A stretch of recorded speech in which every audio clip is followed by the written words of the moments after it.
સ્થાનિક સ્વરાજ્યની ચૂંટણી નજીક આવી રહી છે ત્યારે સુરતમાંથી આમ આદમી પાર્ટીએ મનોજ સોરઠિયાને ટિકિટ આપી છે ત્યારે મનોજ સોરઠિયાને જ કેમ ટિકિટ આપવામાં આવી છે તે મામલે ગોપાલ ઇટાલિયાએ ધડાકો કર્યો છે।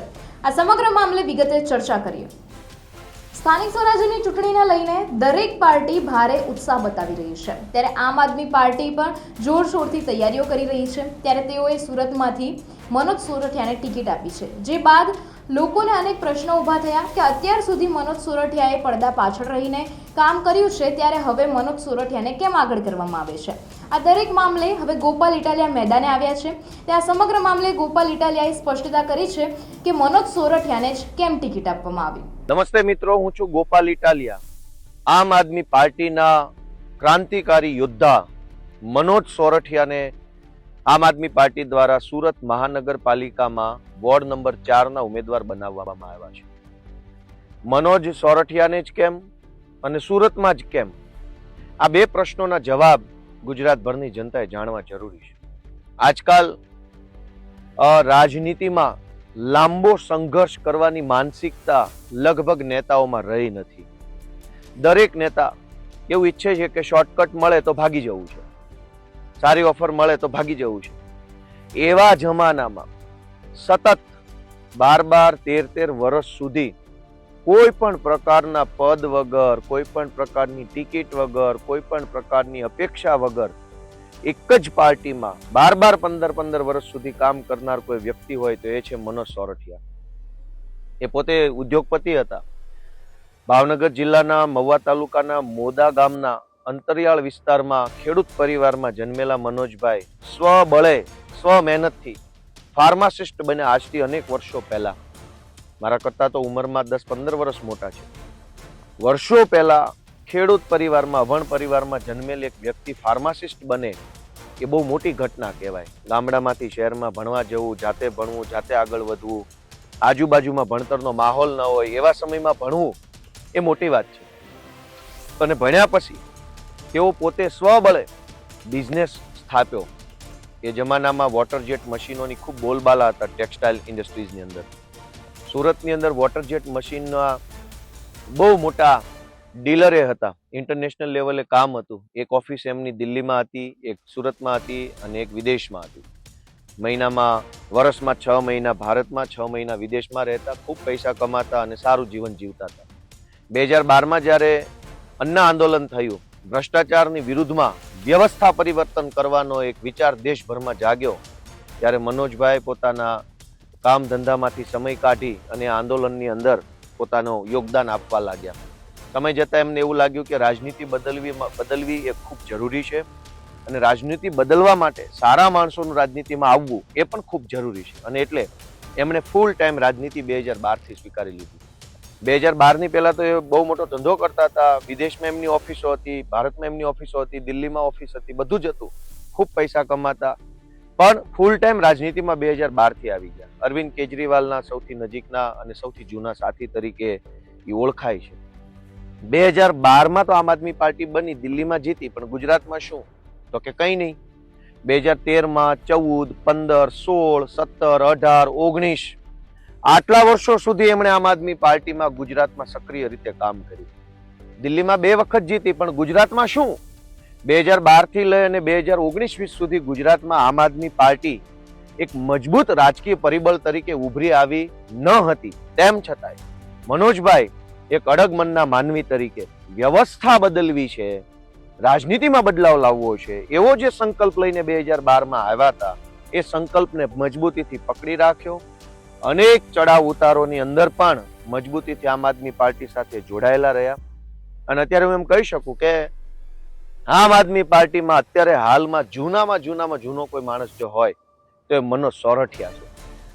આટલા વર્ષો સુધી સફળતા મળે ન મળે, લોકોનું સમર્થન મળે ન મળે, ટિકિટ મળે ન મળે, હોદ્દો મળે ન મળે અને હોદ્દો તેમજ ટિકિટ મળ્યા પછી પણ એનું સમાજમાં કંઈ સ્થાન મળે ન મળે, દરેક બાબતની ચિંતા કે પરવા કર્યા વગર તારી હાંક સુણીને કોઈ ના આવે તો તું એકલો જાને રે, એમ મનોજ સોરઠિયા એકલા ડગલા ભરતા આજ 2026ની અંદર આમ આદમી પાર્ટીમાંથી સુરત મહાનગરપાલિકાના ઉમેદવાર બન્યા છે.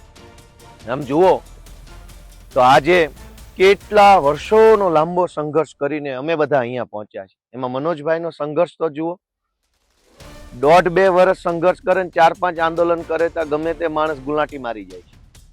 મનોજભાઈ સોરઠિયા જેલમાં ગયા છે, નિર્મા આંદોલનમાં ભાગ લીધેલો મહુવામાં એની જેલમાં ગયેલા, એ સિવાય અનેક બીજા આંદોલનોમાં જોડાયા, અને છતાંય હિંમત હાર્યા વગર જે સપનું 2012માં જોયું હતું કે વ્યવસ્થા બદલવી છે, રાજનીતિ બદલવી છે, એ બદલવા માટેનું લક્ષ્ય લઈને આજે આમ આદમી પાર્ટીના ઉમેદવાર બન્યા છે. ગુજરાતમાં આજે આમ આદમી પાર્ટી અવગણી ન શકાય, નજરઅંદાજ ન કરી શકાય, અંગ્રેજીમાં ઇગ્નોર ન કરી શકાય એવું સજ્જડ બમ રાજકીય પરિબળ તરીકે આમ આદમી પાર્ટી ગુજરાતમાં ઉભરી આવી છે. તો એની પાછળ મનોજભાઈ જેવા અનેક બીજા નિષ્ઠાવાન કાર્યકર્તાઓના યોગદાનનો શ્રેય છે. અનેક કાર્યકર્તાઓએ આ પાર્ટી ટકાવી રાખી. અને સુરતમાં જ કેમ, મનોજભાઈની જ ટિકિટ કેમ, એનો મેં જવાબ આપ્યો કે આ માણસ છે કોણ? 12 વર્ષ સુધી, 15 વર્ષ સુધી એક જ પાર્ટીમાં તમે નિષ્ઠાથી ટકી રહ્યો તો તમે હકદાર છો કે તમને પાર્ટીમાં તમે જે માગો એ મળવું જોઈએ. અને સુરતમાં જ કેમ? સુરત મિત્રો, હું તો એમ કહીશ કે અમદાવાદ કરતા પણ ઇન્ટરનેશનલી વધારે કનેક્ટેડ સુરત છે. સુરતના હીરાનો ઉદ્યોગ એ આંતરરાષ્ટ્રીય ખ્યાતિ ધરાવે છે. સુરતનો કાપડ ઉદ્યોગ એ આંતરરાષ્ટ્રીય ખ્યાતિ ધરાવે છે. સુરતની અંદર પોર્ટ છે, દરિયો છે, એ દરિયો પણ આંતરરાષ્ટ્રીય રીતે વેપારનું એક માધ્યમ છે. આ સિવાય સુરતની વર્ષો પહેલા જરી ઉદ્યોગ વખણાતો, એ જરી પણ ખૂબ ગ્લોબલી ફેમસ થયેલી. આજકાલ તો છે નહીં જરી, પણ સુરત વર્ષોથી ઇન્ટરનેશનલી કનેક્ટેડ શહેર છે. ઇવન અંગ્રેજો આ દેશમાં પહેલી વખત આવ્યા, દેશના ભારતના ઇતિહાસમાં ત્યારે સૌથી પહેલા સુરત આવેલા. તો આ અંગ્રેજો સૌથી પહેલા સુરત આવ્યા હતા. તો સુરત આઝાદીના 200-500 વર્ષ પહેલેથી જ આંતરરાષ્ટ્રીય રીતે કનેક્ટેડ શહેર છે. પણ સુરતની હાલત શું છે?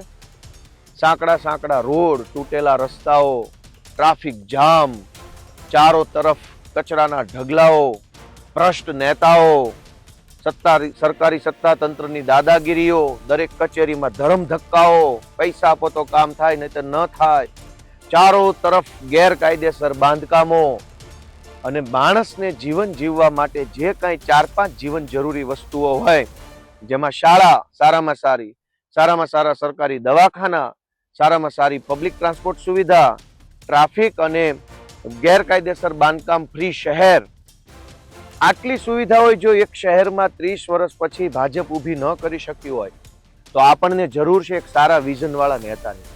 અને એ વિઝન કોનામાં છે? એ વિઝન મનોજ સોરઠિયામાં છે. કેમ?